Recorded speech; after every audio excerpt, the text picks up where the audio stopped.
Welcome to Museum of the Moving Image and to Theorizing the Web 2019.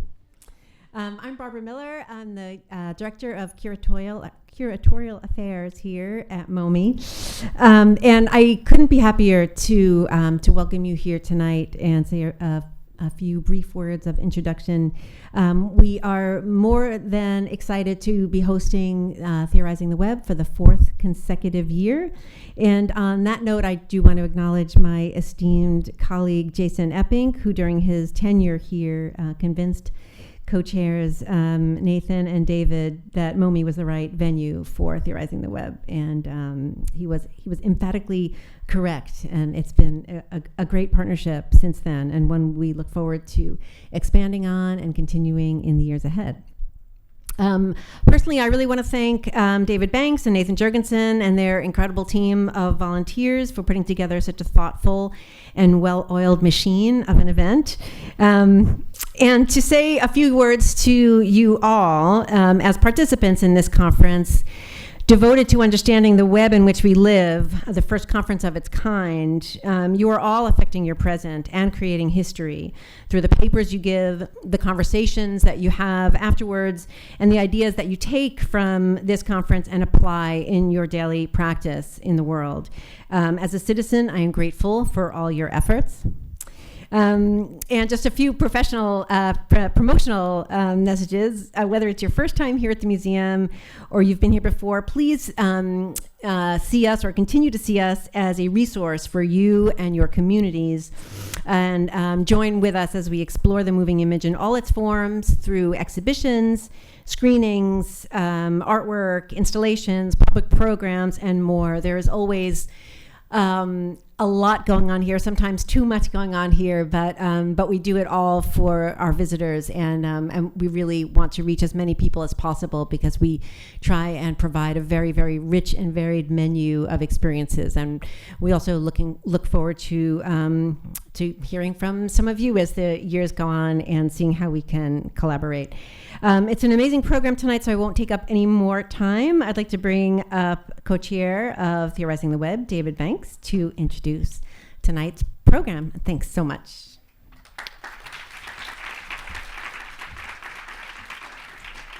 Hi, everybody. It's been so gratifying to, all of these years to still see such a energetic and just so many people, and then they're also energetic is pretty incredible.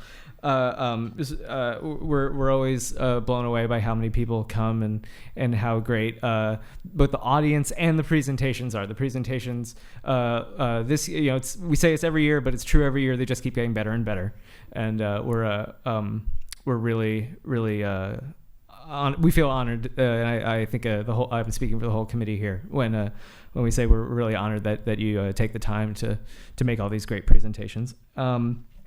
So some thank yous. First, of course, to my fellow committee members, my co-chair, Nathan. We all do this as a labor of love. Thank you to Barbara and Lisa Giuffre, who together at the museum kept what Jason started here, and we're forever grateful to that. It's been really, really wonderful. Thank you to our volunteers. Who's a volunteer? Raise your hand. Right, volunteers. They did an amazing job today. Wouldn't work without our volunteers. Thank you. Big round of applause to our volunteers.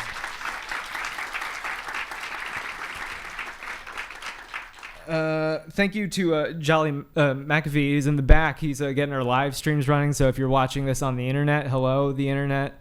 It's nice to meet you.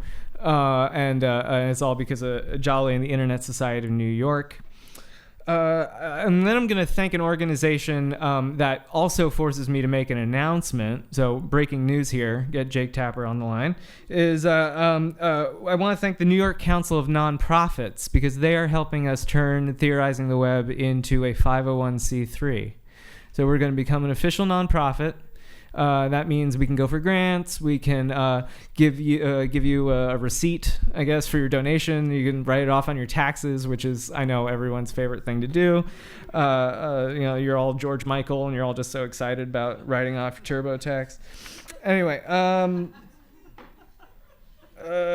Yeah, I think that's it. All right. Thanks again so much for coming. And now I'm gonna get the hell off the stage by announcing our panel. Your moderator is Amanda Hess. She is the critic at large for the New York Times. She writes about the internet and pop culture for the arts section and contributes regularly to the New York Times Magazine. So please welcome up Amanda Hess. And she's going to introduce the rest of the panel. Thanks again for everyone coming out, and we hope to see you again tomorrow. We have a panel. We have a whole nother day that starts at 2 and another 2 great keynotes. So thanks again. Bye.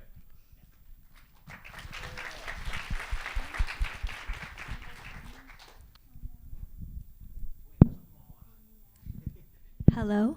Yes. Thank you all for coming, people who are really here and people who are fake internet here. The title of this keynote is Fakes and Pains. And when I was asked to moderate, I thought about a time when I was interviewing for my job at the New York Times. This was in the beginning of 2016. And when you interview for a job there, it's like a full day interview, and you interview with like 7 different people in different departments, and it's like you defeat each like boss of a level until you get to like the boss, and at the end you talk to Dean Baquet, who is the editor of the New York Times, and he's this like very calm, wise, brilliant person, and I was like so nervous to interview with him. And like the last question he asked me, I was pitching this idea of covering internet culture there, and his last question was, when you're on the internet, how do you know what's really real? And in my mind, I was like, I was freaking out because I was like, I don't know what he is talking about. I was like, I don't know what he means. And I was like, does he mean like, how can you tell like the evidence that a photo has been photoshopped, or like how can you figure out like who's behind a Twitter account, or like how do you know whether it was a bot that created a trend or if it was organic? And I don't even remember what I said, but I said something that was like, yeah, I know how to do like all that stuff. But if I had been like a more confident job applicant, I think I would have said like that question, when you're on the internet, how do you know it's really real, is like speaks to this huge aspect of what we talk about when we talk about the internet. And like the entire beat is grappling with kind of like the meta of that question, which is like, what does that mean? Like, what the fuck are you talking about, is like a lot of what we're dealing with. So we are going to try to talk about that today. And I am here with 4 people who have thought a little bit about different parts of that big question. So to my right is Max Reed, who is a senior editor at New York Magazine. And then we have Danah Boyd, who is the principal researcher at Microsoft and the Microsoft Research, and the founder and president of Data and Society. Damien Williams, who came just under the wire. He drove here from Virginia, who is a researcher on science, technology, and society at Virginia Tech and studies algorithmic bias. And Lyta Gold, who is the amusements editor at Current Affairs and also a librarian and a fiction writer. So I think to start, I just ask all of you to talk just a little bit about things that you've been thinking about in the realm of internet and reality and fakeness, and also how you think about whether these things are unique to the internet or whether they're just like modernity in life. So I thought I would start with you, Max. Sure. So I feel like the question is this the fault of the internet? This being the way we all feel all the time. There's sort of 2 ways to answer it. There's the really short way, and the answer is no. And then there's the much longer way where you say like no, but.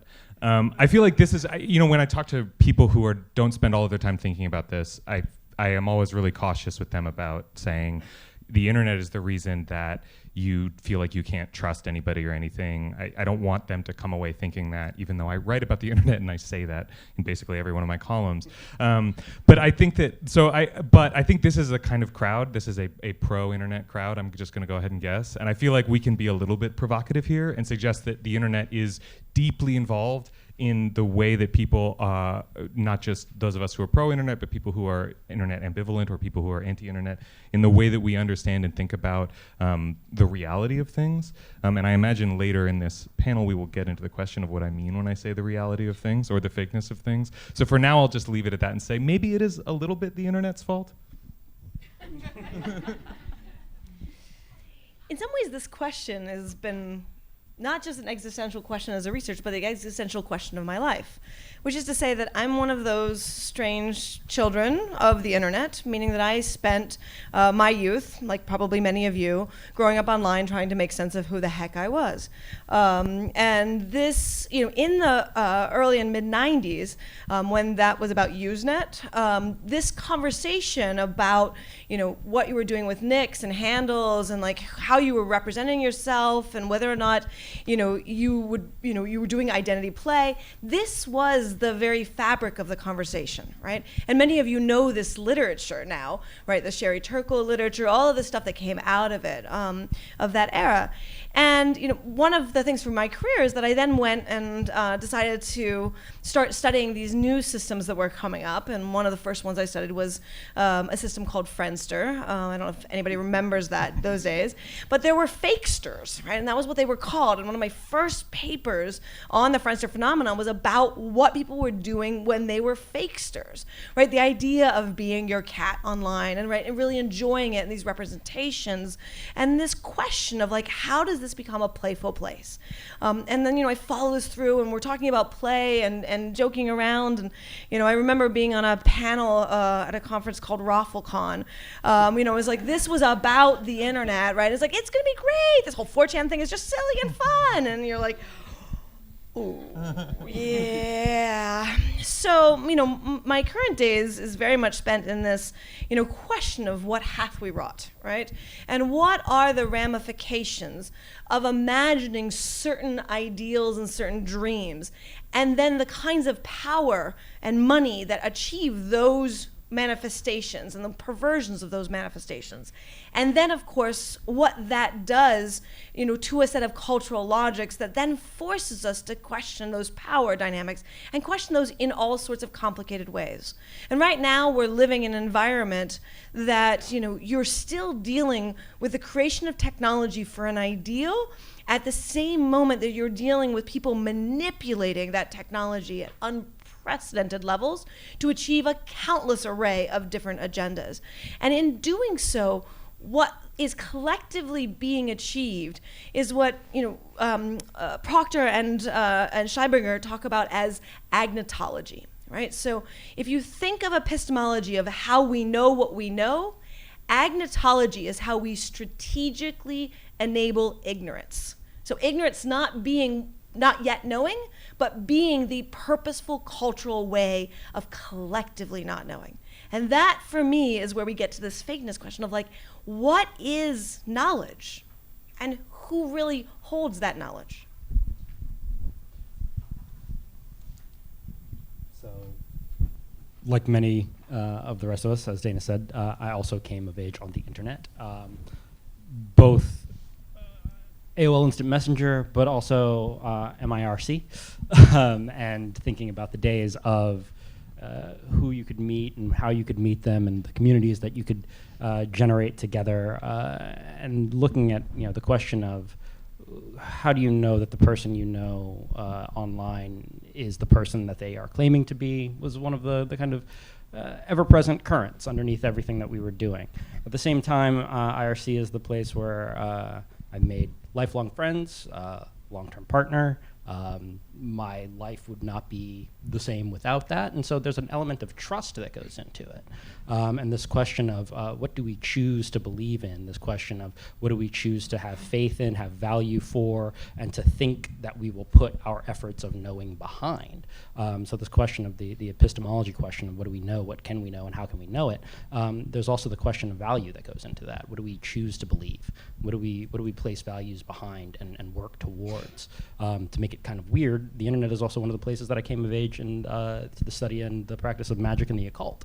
And so the ways in which those communities expounded for me this question of belief and knowledge and practice and the concretizations of value across different communities, all of these things together were kind of simultaneous and led me down this path of, well, asking the question of, okay, so what does the internet allow for in terms of the creation of values? How do values get embodied in internet technologies? How do values and beliefs get processed, transmitted, made real through the internet, but also through algorithmic processes that live on the internet and weak artificial intelligences, so-called weak artificial intelligences that make their way out into and through the internet? And how do all of those things depend again on this notion of what we value, what we believe, what we choose to work toward? That the question of agnotology is one that I hadn't heard of, so I'm gonna have to pull that into a lot of this because it's pretty pertinent.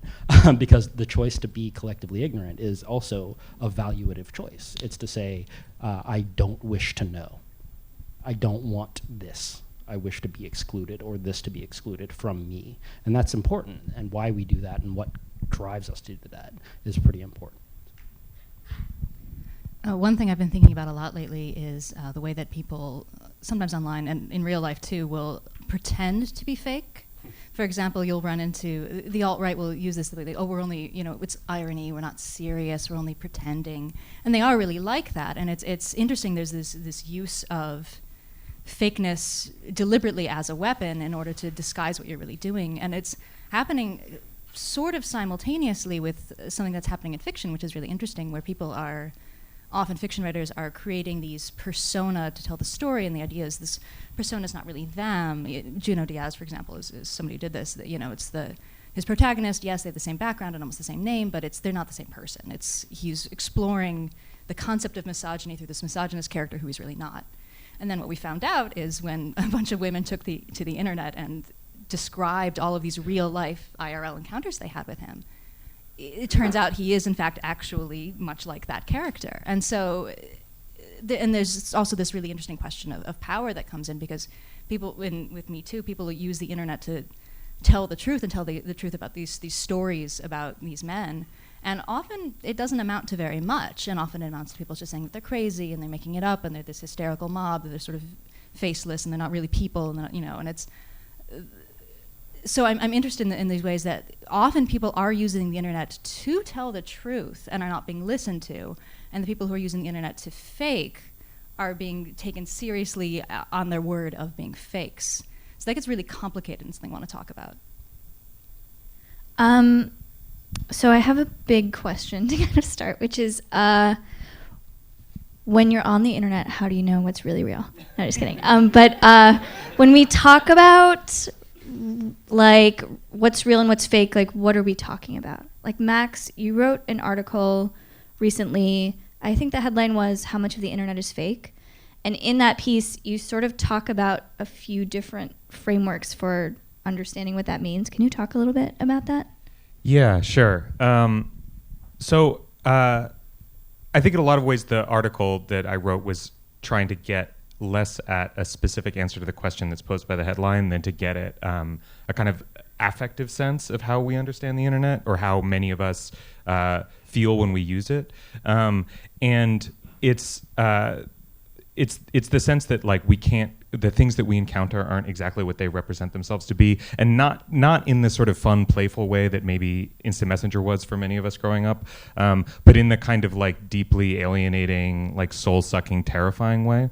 And so the way I thought about it, and this is one of those pieces that I dumped in my editor to just like word vomit, and she was like, maybe you should structure this a little bit. So I don't want to pretend that like I came up with any kind of structure, but that sort of at at the bottom, and anybody who works in journalism sort of is familiar with this, the kind of metrics that we use to judge how many people are, say, reading an article or watching a video or clicking through on a link from Facebook.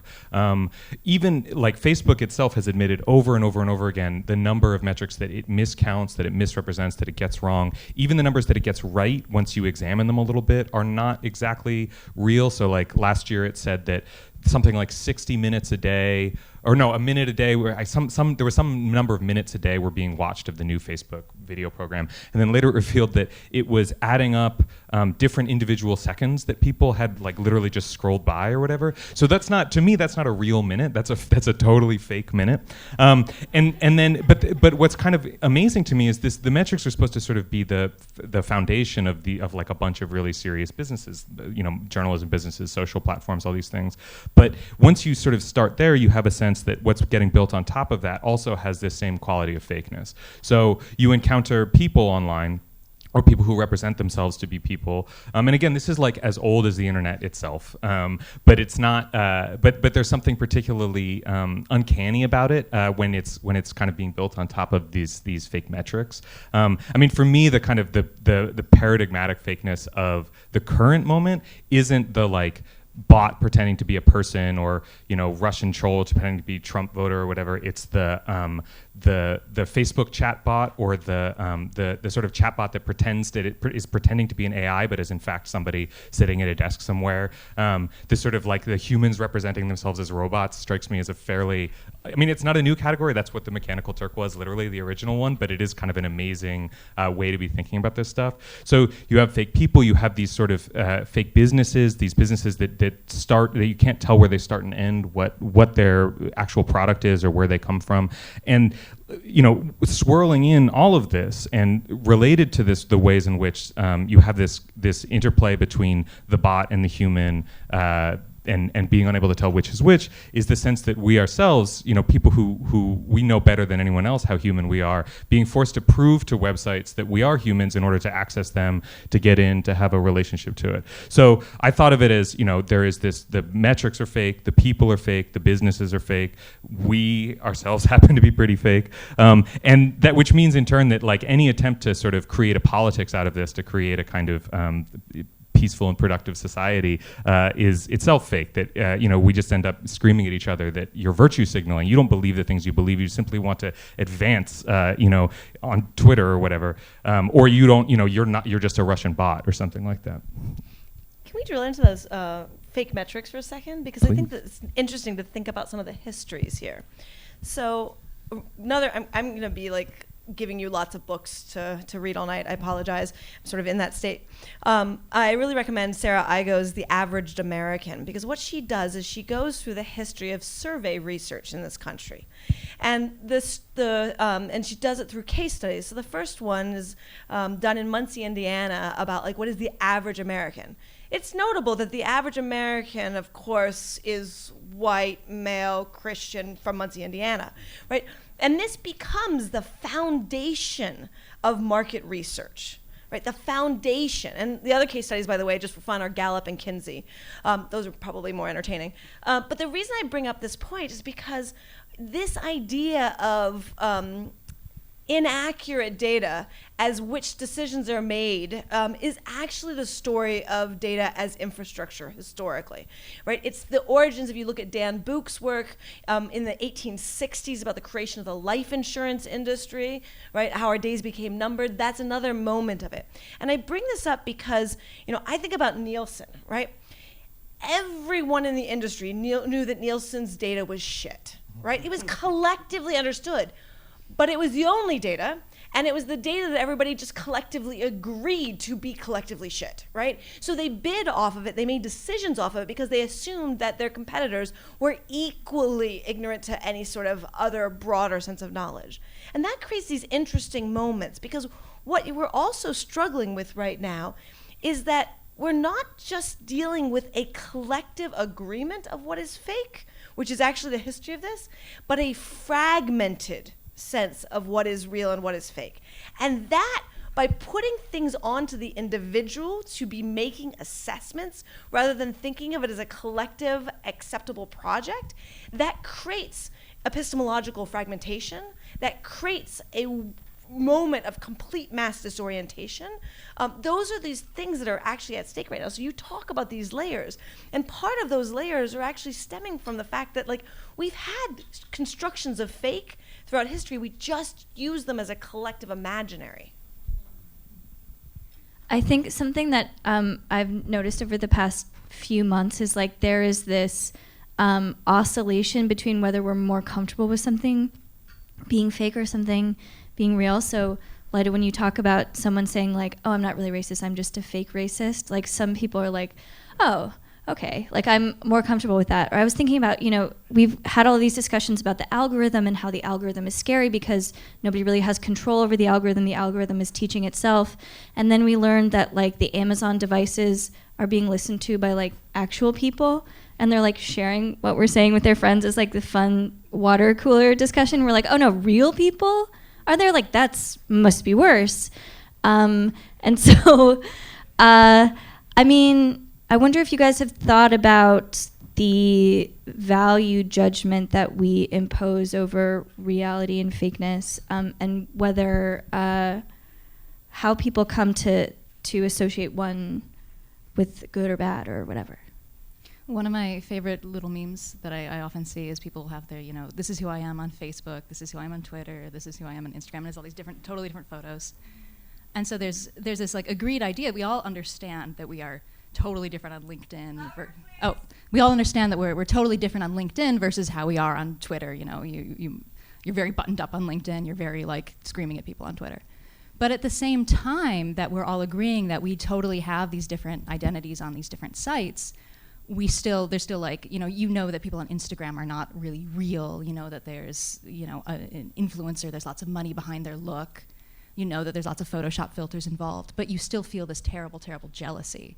And it's like really, really common for people to be like totally aware that the person that they're looking at on Instagram is not, you know, not really fake in the sense of being computer generated necessarily, though sometimes, but that this isn't like this isn't somebody's real life. They're not showing you their real daily life. They're not showing, you know, pimple popping. You know, they're only showing this very curated self, but you still feel it viscerally, even though you know it intellectually. You still feel it viscerally, like this is a real person, and I'm a slobby mess, and I'm not like this. And I don't quite know how we get past that. We get past like really accepting the unreality of what we're looking at, because we sort of can't, because we see it every day, we see it all of the time, and we start to believe the more and more we see it. This actually kind of goes back a bit to the question of, you know, how long has this been the problem, right? Like this is not just the problem since the beginning days of the internet, but this has been a problem for as long as we've had doubt. The question of what do we place our belief in again? And so like the Instagram model, the influencer who is very carefully curating, you know, maybe 200 shots to get that one perfect one that is just the right lighting and just the right angle, and, you know, all of that, you know, all of these things are, you know, problems of knowledge and value that we've had for basically since we started interacting with each other as humans. But there is something about the way in which, you know, we now have a higher speed of access that makes it feel more crucial, more existentially threatening than perhaps it did in previous times when we didn't have as immediate an access to it. This question of, you know, what is it that we are going to try to experience? What are we going to try to put the value into, and where does that process come from? How do we collectively grapple with it, I think is something that is, again, it's long-standing, but we have the opportunity to put different modes of thought and different perspectives and different ways of engaging these things in conversation in ways that we also have never had before. So simultaneously, as we have these increased speed of, the increased speed and presence and immediacy of the threat, we also have the increased opportunity to respond to it, to adapt. And I think that that's something that we should, I think, try to focus a little bit more on, is exactly how do we step up that responsiveness, place more conversations together, and actually reach out to those different tool sets that we might have available in different ways of living, different the different things that we might have available to each other in terms of different tool sets, different ways of living, different disciplines for investigation. How do we make that as adaptable and quick as the speed of the immediacy with which we are threatened by these things right now. We elected a actor as a president before we elected whatever this is. Our fetishization for that ideal, for that imaginary, for the manifestation of a Bernaysian dream, right, existed long before our contemporary internet as we know it. There's a notion of parasociality that comes from celebrity studies. Parasociality is the idea that because I follow you, I can look into your life, I think I know you. I have this idea that we are really close, we are friends. So I can obsessively know every detail of Angelina Jolie's life, which means I clearly know her and she's my bestie. So when I have an emotional crisis, she's gonna be there for me, right? No, that's of course not how that works, right? And you can take out the Kardashians, have taken that to a whole new level. You know, one of the things, and the reason I bring up Angelina Jolie, is she responded at this moment of, this was back in the Bob Thornton days, where some reporter asked her, like, why do you give so much information available to you online and to all these people? And she's like, because the more that I put out there, the less you know what's important. Right? And that's a really interesting reminder of this. Because the parasocial is this idea that you see that Instagram star, the idea that you can really make sense of them. But what does it mean for each and every one of us to grapple with layers of parasociality, right? And take that Foucauldian notion of power and really that moment in which he highlights that every interaction is layered with dynamics of power. Now take that into a parasociality. Right? Because in some ways, again, if we root back into a Goffman idea, we understand that there is a performance at all points.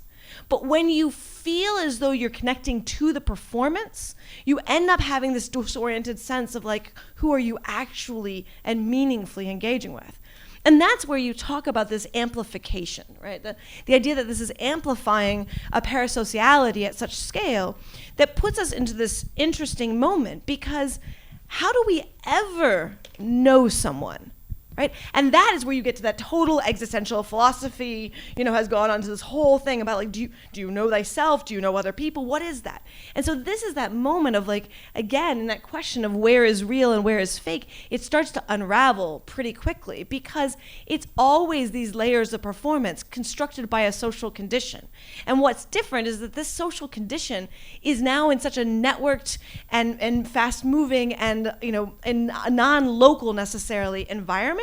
And so we're actually having to contextualize at a way that is actually quite new. And it is very confusing for people who are sort of trying to connect this back to some history, because that contextualization is no longer as simple as the geography or the religion or the expectation of you based on gender, based on race, based on ethnicity.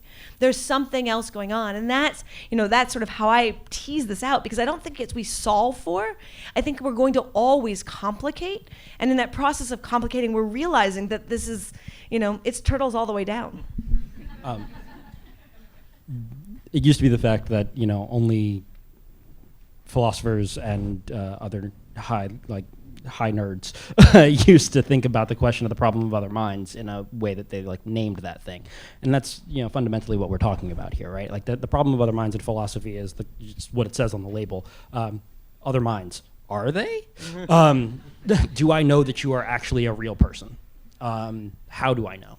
On what basis? How do I, if you change something if we were childhood friends and then you change something about yourself in the interim time when, we were set apart from each other, and now I come back to you and I don't recognize you anymore, does that fundamentally change something about the reality of who you are to me?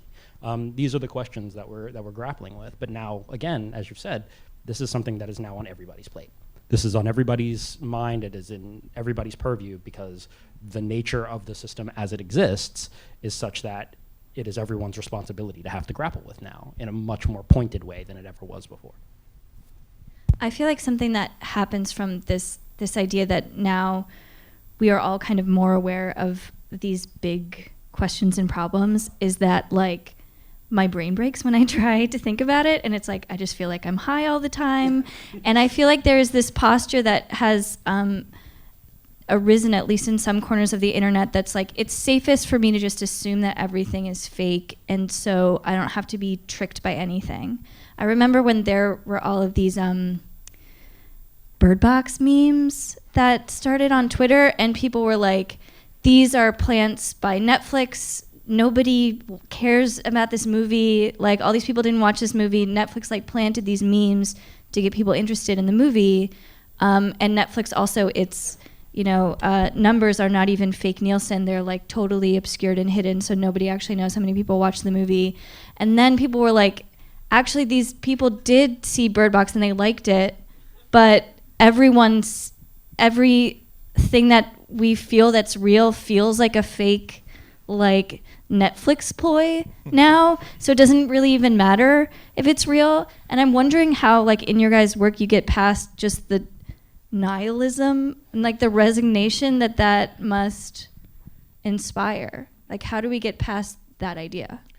I mean, one problem that you identify is that as fake and bullshit as the Nielsen numbers were, they're like such a good it's such a great sort of example of how you build a functioning society, kind of, is you basically, everybody has to agree on something is real. And Nielsen is real, basically. Let's just say it's real. Netflix... So you're basically talking religion. Yeah, I mean, sure, right? Or let's say secular liberal democracy and some,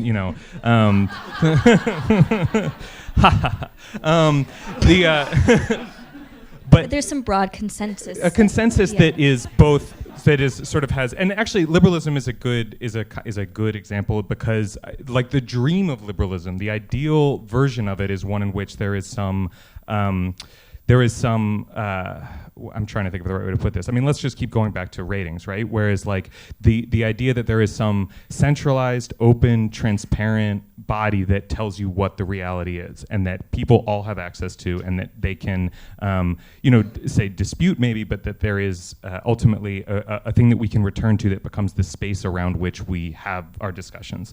Netflix isn't even giving us access to that, right? So Netflix says, and they gave a number, but they didn't give any context to it. They didn't give us any ability to understand that number. Like, they were as non-transparent as they could possibly be, while also giving us something to do. So what you get in place of, that kind of the space within which like people can come together and talk about Bird Box and how many people watched Bird Box or whatever, you have a bunch of competing voices sort of trying to, either claim that Bird Box was huge or Bird Box wasn't. There's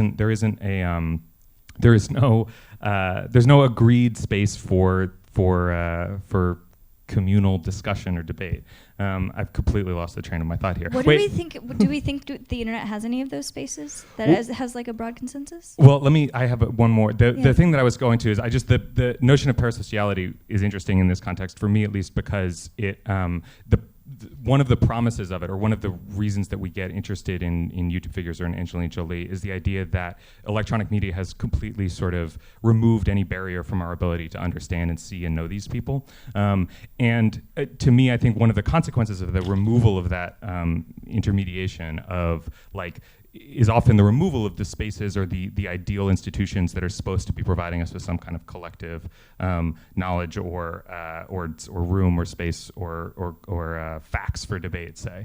What you end up with again is just this, a bunch of individual people who you can follow and who can tell you about Bird Box or tell you about the world or tell you about whatever else, and very little of the kind of even if it's ultimately based on turtles, the kind of like, here's how many people watch Bird Box. On a morning 17 and a half years ago, I woke up after 5 hours of sleep. I was housing a group of 20 LGBT homeless kids. We had stayed up until the wee hours watching Fight Club. And I woke up and I was like, the radio playing War of the Worlds, click. And I woke up and then, buzzer goes off 5 minutes later, and I do what a geek does, and I open my computer immediately because you're in bed, computer, it was before phones. And so I do this enough to watch my friends screaming, look at my webcam, look at my webcam, look at my webcam. And I'm like, click. Why is there a plane going through a building? That's really weird. Having a hard time processing, right? I wake up this group of kids who are sleeping in my living room, and I'm like, something's going on. turn on TV, and everybody starts cheering, right? Because they were still processing Fight Club. And if you don't remember the ending of Fight Club, they blow up all the buildings. I say this because a few weeks ago, a very good friend of mine who stares down ISIS videos, right? That's her thing. She actually works to de-radicalize, and she does a whole sort of really important work in terms of thinking about how you identify it. She's sitting at home, and she's on 8chan, and a post comes up, and she sees somebody who's going to make some threats, and that's really weird. And if you didn't know about it, you sort of click. There's a manifesto. That's weird. Oh, but you have to go to this Facebook thing to see what's going on. Okay, open up Facebook. All right, it's a guy driving around mouthing off. That's weird. She's continuing working, and she's continuing working. 6.5 minutes in. Oh, it's a stage of a video game. Right? It takes her the full 17 minutes to process that what is she seeing is atrocity. There is something about how we configure and how we relate to things. And of course, she starts calling up Facebook. And they're like, they don't know how to deal with it. They're like, what is this? Is this real? It takes time to actually put things into context. In an environment of the moving image, we are surrounded by countless fictional images that tell all sorts of stories, and that we place the different incidents of our environment into and connect to that. What happens is a visual context where, my kids go to see, an acrobatic show, and they're like, it's not as good as TV, right? Like those moments of realizing that this is how we start to create a normal. And I say this because one of the dangers at this moment of normalizing atrocity, of normalizing white supremacy, is one where it's just like, that can't be real. And how do we start and hold and find a core anchor in this process? And this goes back to your point on values. How do we clearly identify for ourselves, for our communities, a set of values, a set of commitments? And how do we hold each other through this? And I say this because one of the things that I think we've lost in this version of the internet is we've lost the commitment to hold each other. When I was a queer kid on Usenet, trying to make sense of who I was, all of these different folks held me. They let me ask insanely stupid questions, right? Like insanely stupid questions. I sit back and I'm like, oh boy, that's just awful, right? But they held me through a process of making sense of who I was. They held me through a process of being a rural queer kid with a set of really deeply held racist and hateful ideologies. And they held me through a process of finding those values. The question I asked you, we come together in these communities. How much are you holding people out there? Are you taking the time and energy to help hold people to the ground and make certain that the next generation comes up has those values and groundedness that all of you feel is so important to this?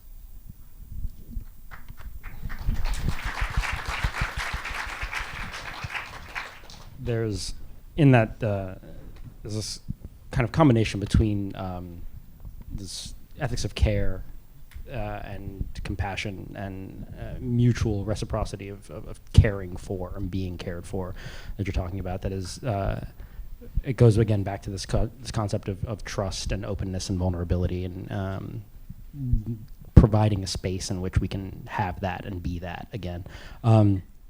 There's something I think that all of you have said, like, it kind of touches on this notion. Your framing question was, how do we, move past that nihilism? And on some framings of like the history of philosophy, right? The thing that comes after nihilism is existentialism, and you make a choice. You choose to do this. You say, I will make value. I will create value. I will define what this value is, and I will build a community around that value. And I will make something, and we will make something together. Is it real? Is it real for us? Is it fake? Is it fake for us? How do we spread that value? How do we find that value, find resonance with that value out with other people in the rest of the world? How do we define what it is that we care about, that we want the world to be and be like? Becomes kind of the fundamental grounding of that. One of the accompanying parts of Me Too has been this hashtag Believe Women, and this concept that you operate, when you're hearing stories of sexual assault, that you operate from a position of belief. You start assuming that everything that you're hearing is true. And that doesn't necessarily mean that you always end up believing everything that they say at the end of it, but that you operate with the assumption that people are coming to you in good faith and are being honest, and there's a certain care in that, and there's a certain love in that you acknowledge that what is often and usually true about the way that people are usually met when they tell these stories IRL is that they're usually met with hostility and gaslighting and disbelief. And so you start implicitly saying, I will believe you. And, not that I'll completely, if the story is completely nonsensical, that you still trust but verify. And that, I think, is like a kind of a good start where you're saying, this is a place in which we are assuming good faith. Not being crazy, but we are doing our best to understand, and we're doing our best to make up for situations in which there hasn't been good faith and there hasn't been belief in the past. Are there parts of the internet where you guys see that happening? I feel like one response to this kind of crisis over disinformation is to say we need to install a fact-checking system in Facebook, or Facebook needs to hire a journalist to tell people if something's real or if something's fake. And I do think there's, and I've felt this many times, this sense on the internet that it's the important thing is that I'm right. And I know everything, more than everyone, and that I'm right about something. If we were to move past this idea of fake versus real, where would you guys move it? What would be the next thing? Would it be about whether something causes harm, or what the money is behind something, or where the power is? Where would you move the next question? I think the places where most people at this point are using the internet within already defined communities, right? In very clear ways. And let's be honest, that was historically true. That's been the story throughout this. The very public open internet, part of it is there was an actual shift that occurs actually in 1996 is the first shift, right? For those of you who remember this, the September that never ended is what it was called, which is that everybody got access to the internet, the open internet for the first time, which was otherwise known as AOL opened the internet. So the September that never ended, and then we had this sort of backlash, and everybody went back into mailing lists for a period of time, and then things moved forward again with Twitter and social media. We're now in that backlash where people are actually going into much more different kinds of private communities. And this is one of the reasons that I bring up the question of holding people, because the thing that was really notable to me during the last round of it, so remember, Usenet was my thing. That was a pretty open environment in those days.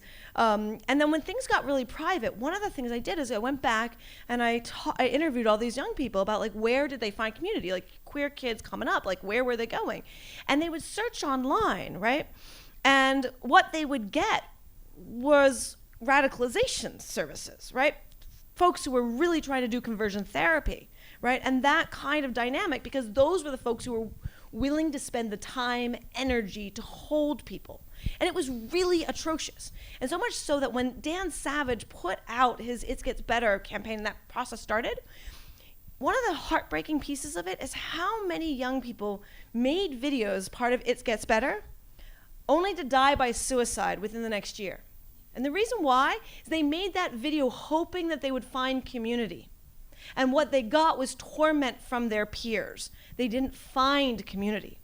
And so we actually had this interesting moment with Twitter and all these other things where things came back out in the public. And that receding is completely reasonable. But what's going on right now is who's holding people asking questions? And I can tell you, they're going to YouTube. And they're going to YouTube and they're looking things up. And they're trying to make sense of things. And there are people there to hold them, and it ain't pretty. And so this moment that I think about of there are beautiful, flourishing places all over the internet where people are actually within community, and that's great.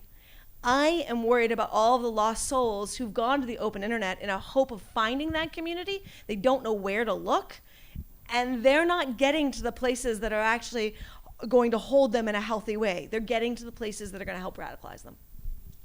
That's a really important point.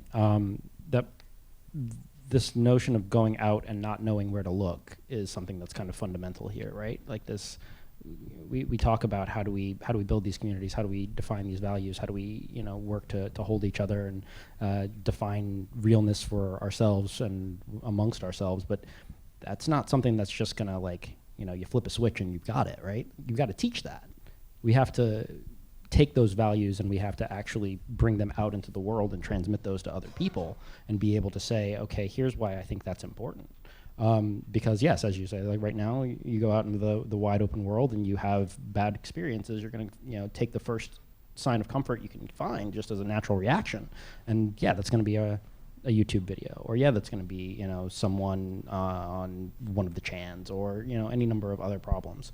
And so yeah, I think the question of figuring out how do we impart those values, how do we teach that as something to be done, and how to do it.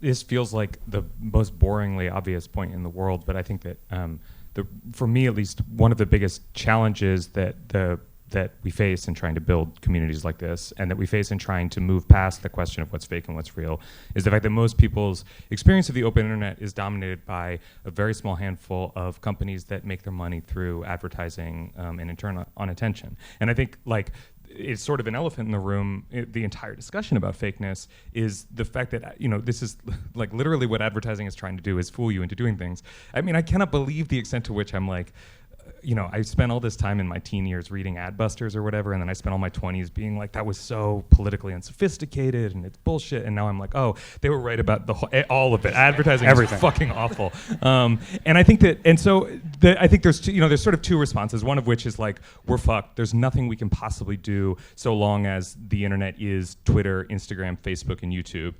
I am interested in the idea of, and I don't have any bright ideas around it, the idea of creating spaces within those platforms that feel that are places of trust, of holding, of productive politics. But I do think that that's one of the things that needs to happen, is figuring out whether or not that kind of activity is possible, and if so, what that activity looks like. Oh, I was thinking of a piece that you wrote, Max, that was recently about you wrote about the college admissions scandal. But one of the really good points that you made in it is that when you have these situations that are really competitive, you sort of foster fakeness, but you also foster people just acting in ways that are inherently kind of antisocial, inherently not ways that are holding, ways that are kind to each other. And I think about this also in the way that Tumblr is often blamed for the alt-right. This is a popular meme that you'll see in Angela Nagel's book and in other places, that it was Tumblr's fault. It was those evil Tumblr teens. What with all their wokeness, it really frightened these innocent little boys, and they had no choice but to run off and become Nazis. That's what happened. And it's funny because there is an extent to which it's that's not really true, but there's a teensiest seed of truth there, that sometimes these circles of people who are trying to figure themselves out, and who are often who are very young, often who are teenagers, sometimes will sort of competitively posture wokeness and sort of one up each other in that respect. It doesn't at all justify somebody going off and becoming a Nazi, but that's another thing. So there's this really interesting question: how do you, given that people are operating from this competitive place, because we live in a very competitive capitalist society, how do you, in these spaces that should be so warm and welcoming, and Tumblr can be wonderful especially if you're a queer kid with, and this is your first experience of meeting other queer people. But there are moments and there are portions of it that can be toxic, and I'm not really sure if there's a really good answer. There's certainly, I don't know if there's really a structural answer. There's certainly ways that we as participants can help and can moderate and say hey, this isn't super helpful, that kind of thing. But structurally, I'm not sure, and I'm curious if anybody else has any ideas. So one of the things I find really interesting is, again, always going back to these histories. And I think, yes, this is about advertising, this is about capitalism. It's also about power, and it's about the shifting natures of those powers. So one of the things that I think back is the number of clinics that were around where I grew up that were there to help women who were facing hard choices, right? Which were in themselves very heavily funded and were very, very fake, right? And these moments of giving you all the choices in a very narrowed way. And these ways in which we're actually watching the different kinds of power. I think many of you might have read Dark Money, right? And the dynamics that we've seen in terms of the Koch brothers and all of the ways in which they've popped up bazillions of nonprofits, so much so that as somebody who runs a nonprofit, I'm constantly being questioned about whether or not we're real. I'm like, I think we're real. And within academia, we have this other question, just like, is it fabricated research? Right? And there's good reasons to be asking this, right? Like, look at this work to dismantle what we know about tobacco, or the work that we know to dismantle what we know about climate. But at the same time, we also have to flip this to your point, which is that every conspiracy begins with a kernel of truth, right? There is no conspiracy, it doesn't start that way.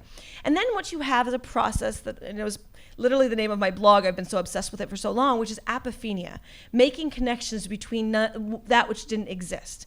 And that's both learning in a productive sense, right, synaptic connections. It's also my mother is a hat, right? So it's also these ways in which you actually can enable conspiratorial minds. And sometimes there's, this all comes from the question of like how this occurs. And I say this because the money and the power that goes into this sets the stage and builds the structures, right? And the thing that's really fascinating to me about knowing the tech industry as I do, none of those people set out to build something that would, destabilize democracy, right? And so that's one of the things that's really tricky. How did they do that, right? And it's not as simple as money. Yes, money. Money is important, pressure. And this is where I sort of conclude this thought by saying, again, another book recommendation, The Challenger Launch Decision, which is written by Diane Vaughan. She went into NASA assuming, based on the presidential report, that there must have been greed and power hungriness and something wrong inside NASA that led to the decision to launch even when the O-rings were failed. And that's what's really interesting, is she didn't find that. And this is a beautiful ethnography as she sort of untangles her own automatic assumption. And what she finds is that they built so many processes and so many functions actually to avoid certain kinds of risks that they enabled other kinds of risks to flourish. And in the process of imagining it as something and thinking that the space was this way and allowing each decision to sort of feed into the next decision, shall we say machine learning, each decision to feed into the next decision, it resulted in the idea that they normalized deviance. And that's her concept, the normalization of deviance.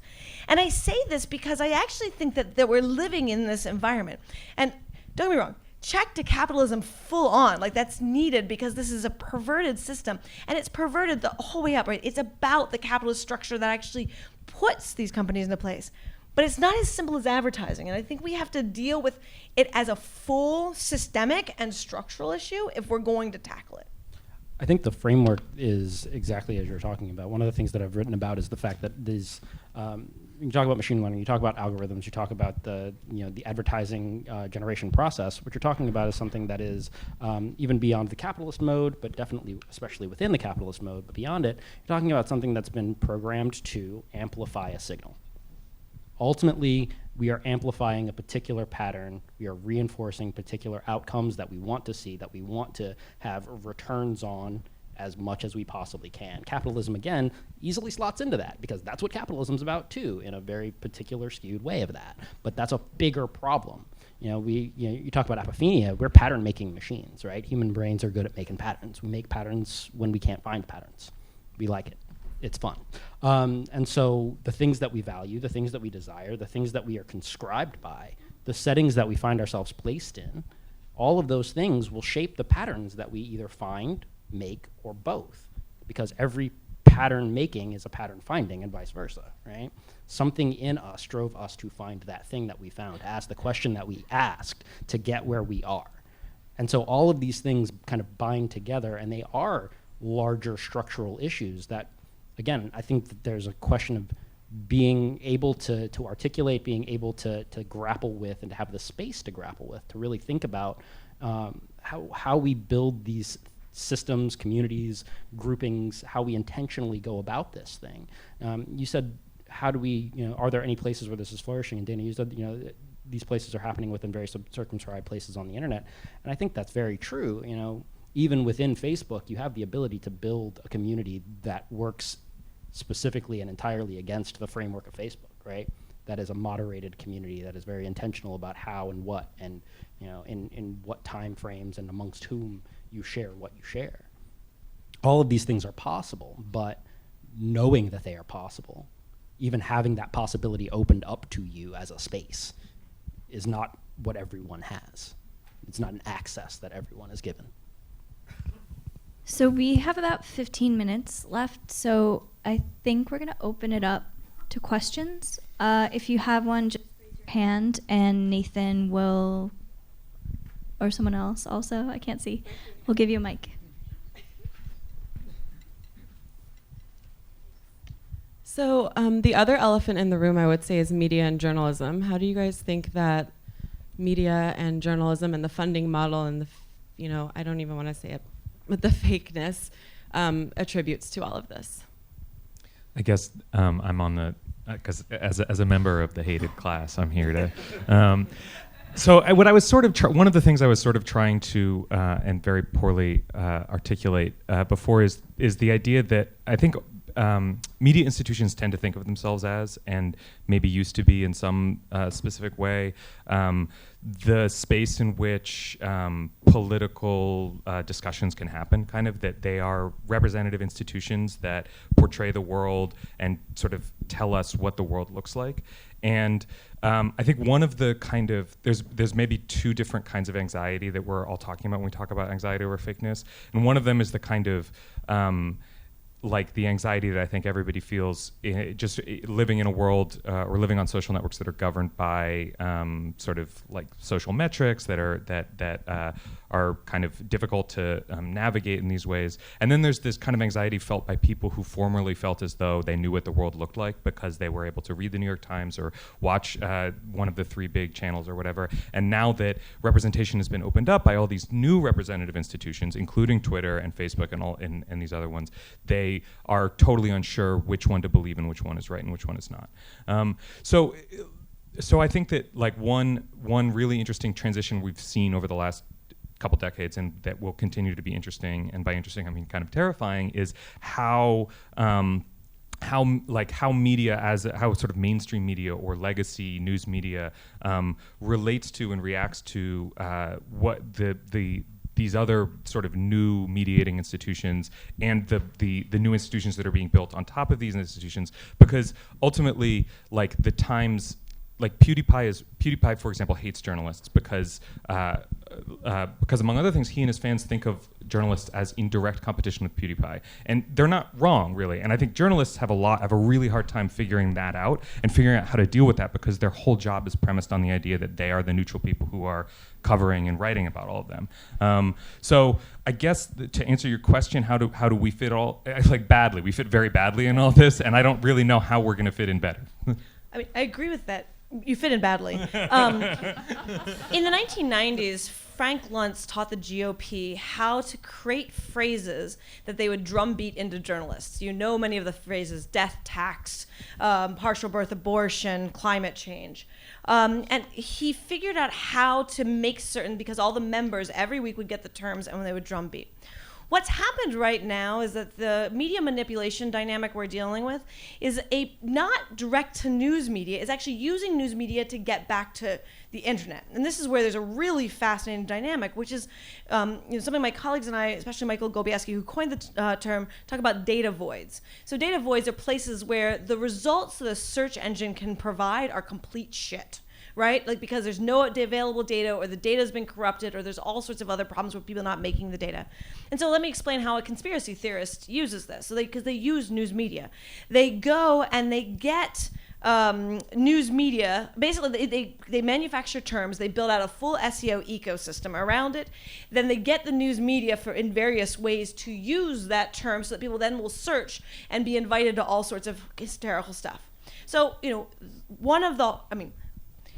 let's acknowledge that the most atrocious part of what happened at Christchurch is the death of so many innocent people at a place of worship, right? And they hate dynamics that occurred there.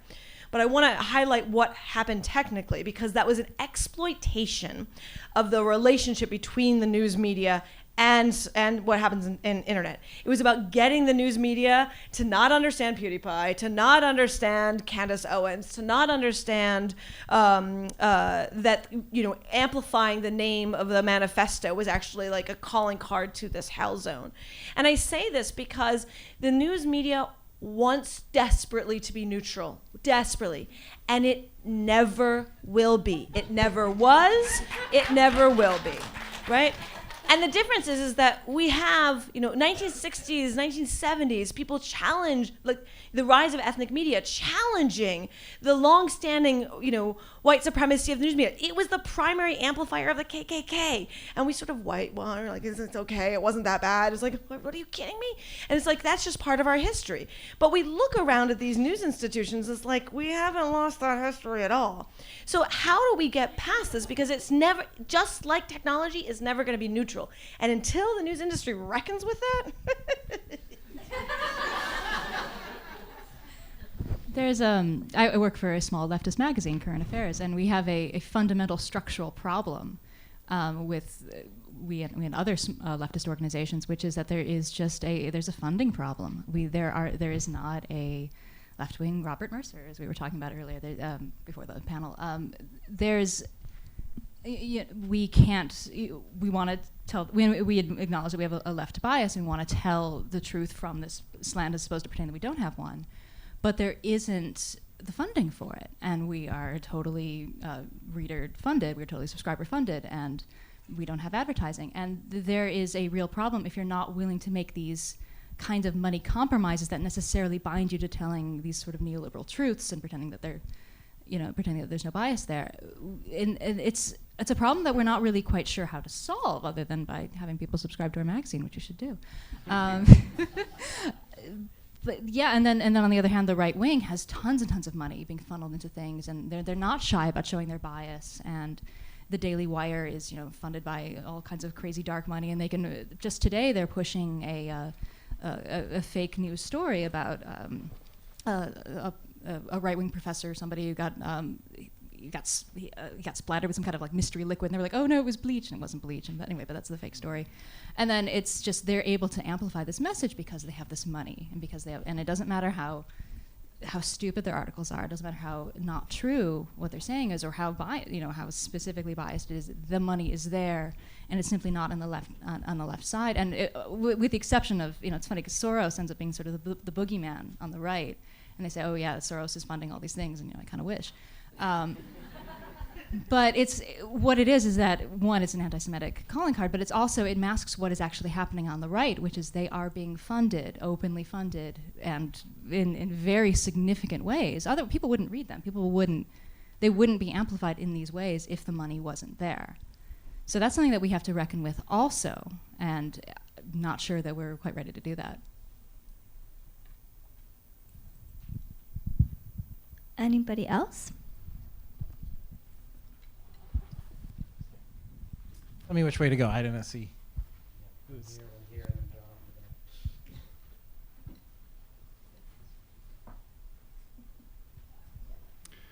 Hey, so I think in some ways a lot of these technological, ideological abstractions are kind of built on top of existential abstractions. So like, who do I like? How do I know that I'm me? Or like, who are the people holding me? Who should I hold? And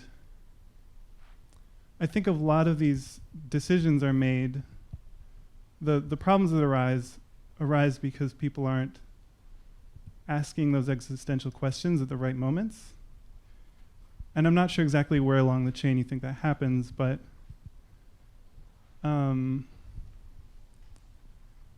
yeah, I do feel that it has to do with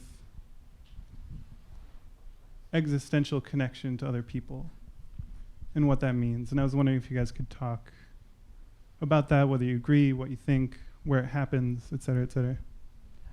I think there's definitely a connection there. There's there's a clear pipeline I've written about between existential dread, right, and this kind of notion of what are known as epistemic shocks, or epistemic threats, ontological shocks, and existential risks. And so you have this question about what am I? What is this? What is life? What is it for? And that's that kind of existential thing that you're talking about, right? But before that, the things that can shake that, the things that can make you start having those questions are things like, ontological shocks, which are threats to how you understand the world, to what you understand as real, which is what we're fundamentally talking about here. And then before that, one of the things that can lead to that is somebody questioning your knowledge, the things that you think you know. And so all of these things, I don't think it's, I don't think there's a dichotomy there. I think that they are bound together in a kind of very fundamental way that leads to the kind of thing you're talking about, where we ignore that kind of, that deep, entangled sense of what's going on and what should I do about it? What is life and how should I live it? Because we're so focused on the bits and pieces, the threads that play off of it. I think that it's a systemic thing that we have to kind of attack systemically. Why are we threatened by the things we're threatened by? Why is a lack of knowledge so suddenly jarring to us in the way that it is? Why don't we have the tools to grapple with how we feel about the life that we live and how we want to live it? Why are we, how are we distracted from the things that could make meaning for us, out of which we could make meaning for ourselves together? I've always wished I was religious.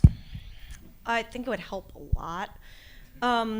Because it's talk about grand conspiracy theories that are really fascinating to untangle. And, little hint, when you're trying to teach people about, questioning information and epistemologies, don't start off by asking them to question God. That's not going to end well.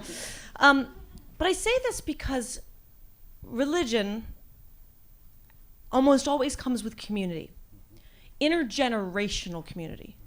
And many of the ways in which people are held and grapple with these questions throughout a long part of human history have been caught up in religion and the practice of religion, the community of religion, the beliefs and the collective beliefs, even when there is doubt.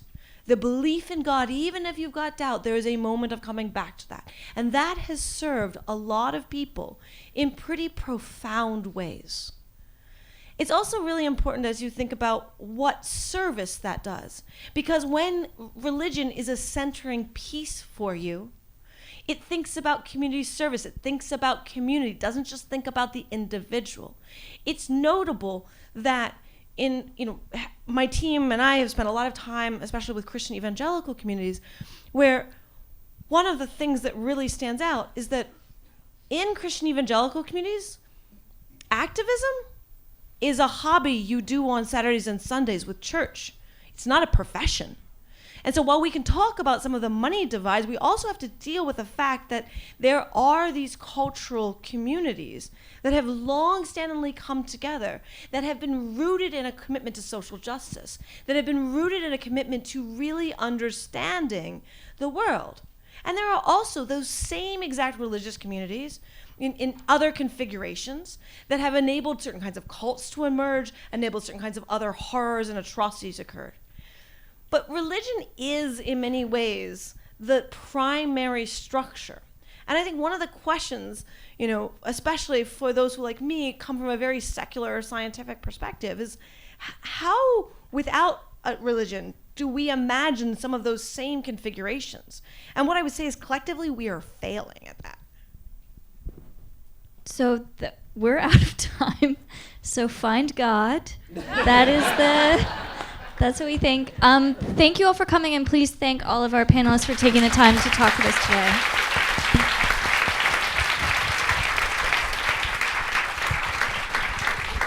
All right, the changeover to the next panels can be really quick, no more than 10 minutes.